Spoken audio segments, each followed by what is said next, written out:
Hello girlies, I'm back with another set. So today I'm doing a short French tip with some hibiscus flowers. I've been wanting to do these for a while, so I was happy when my client allowed me to.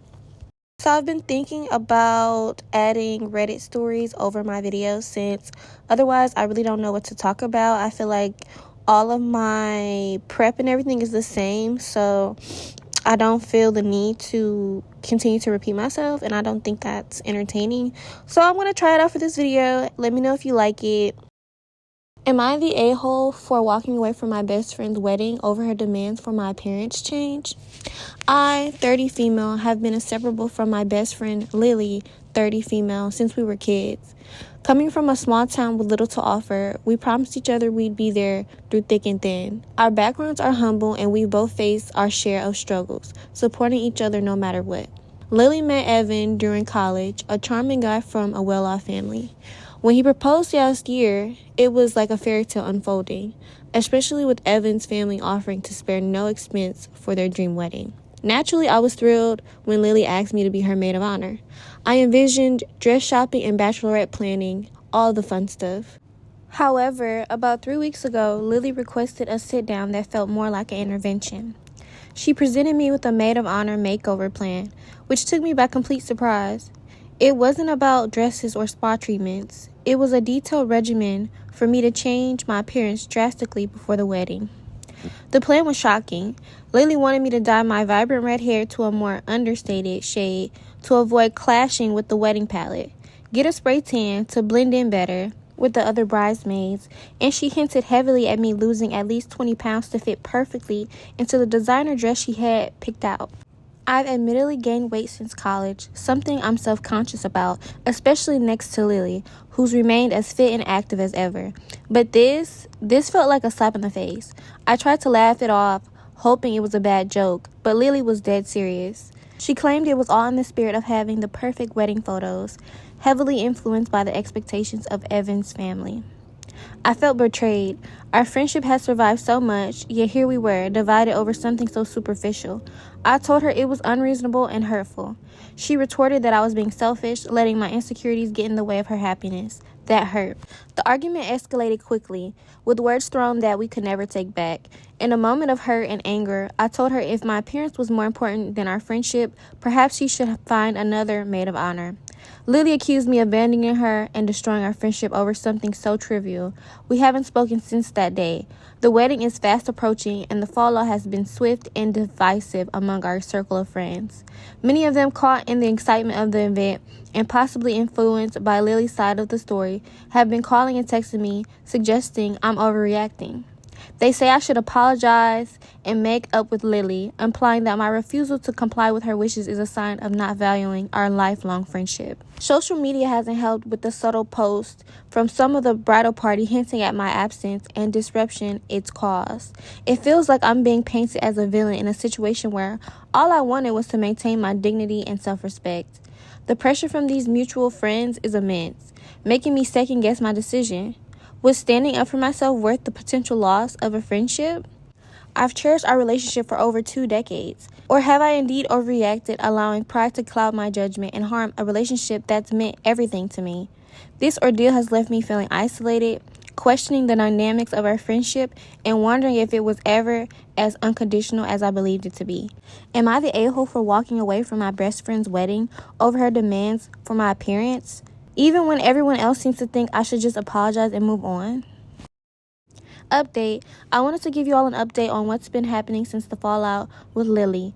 Firstly, thank you so much for your support and understanding during this tough time. It means the world to me.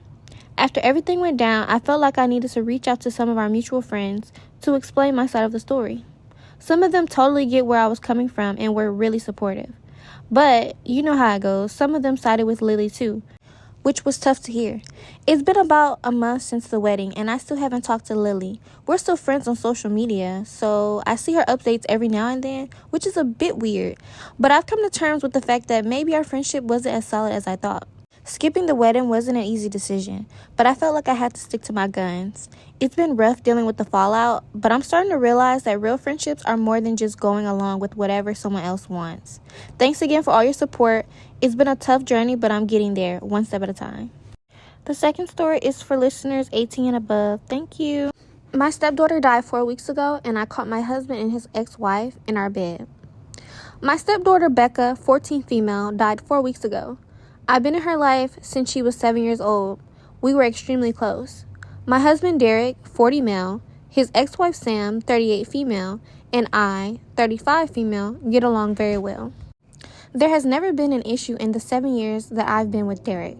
Sam has always been kind to me. She didn't even care that Becca called me mom, too.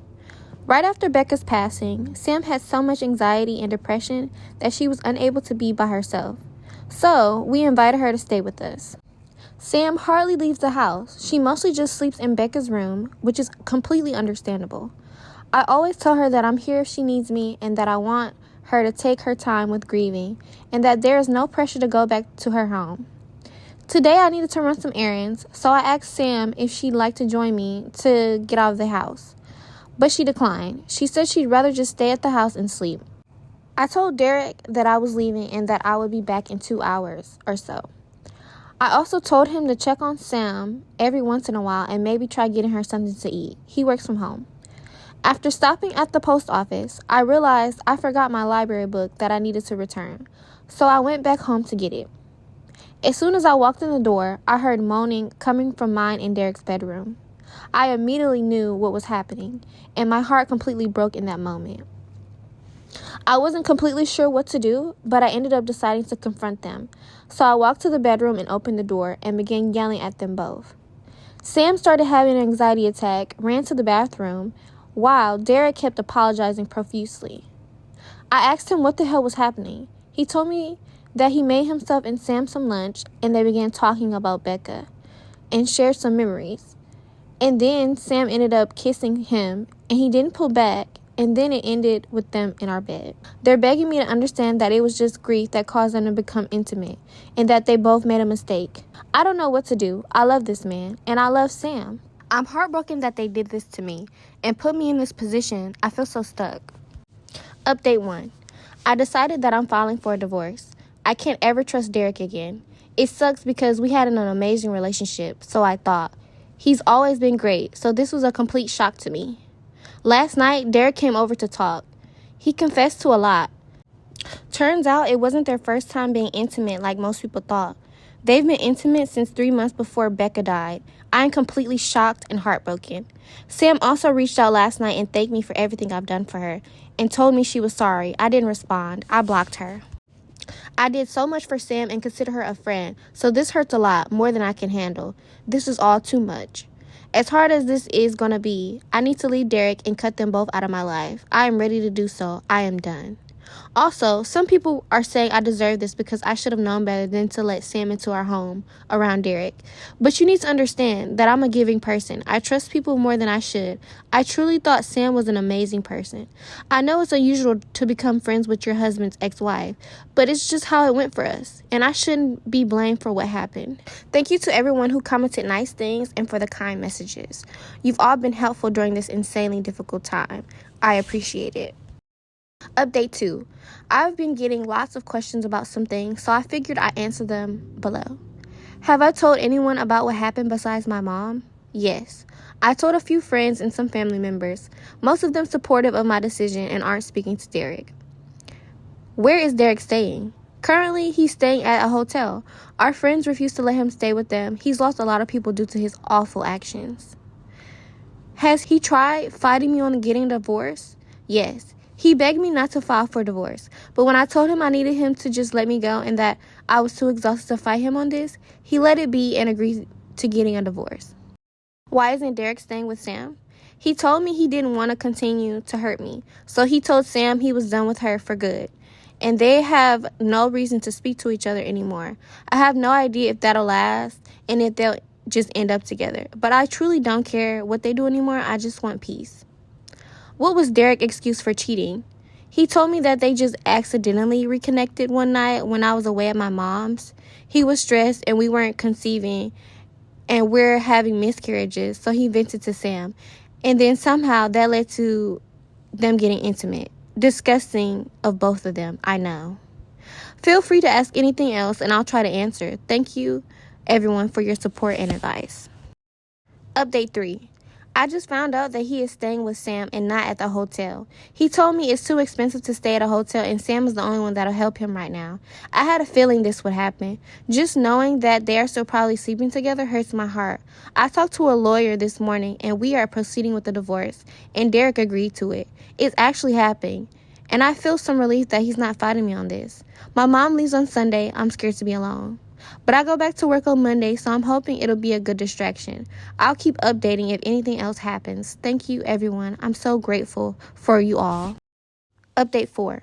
I figured it's been a few days, so I should give a little update. My mom is leaving in a couple hours, so I'll be alone. I'm kind of nervous about it. She helped me stay distracted and kept me going. I don't know how I'm going to handle her being gone. I go back to work tomorrow, first day back since Becca passed. I'm looking forward to it though because it'll keep me distracted.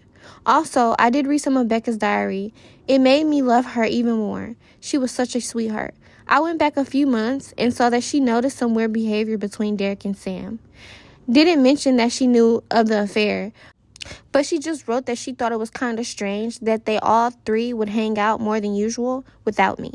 I might read more, but so far I haven't found anything that's disturbing. Just her being a teenager and talking about crushes, fights with friends, happy family memories, etc. Tomorrow I'm also talking to my lawyer, so I might have more updates on that. Thanks for the continuous love and support, everyone. That's it for today. Please leave your comments down below about the stories. I would love to read them. Thank you for watching. Bye. Just tell them, see, I've been watching you for a while. You some other stuff.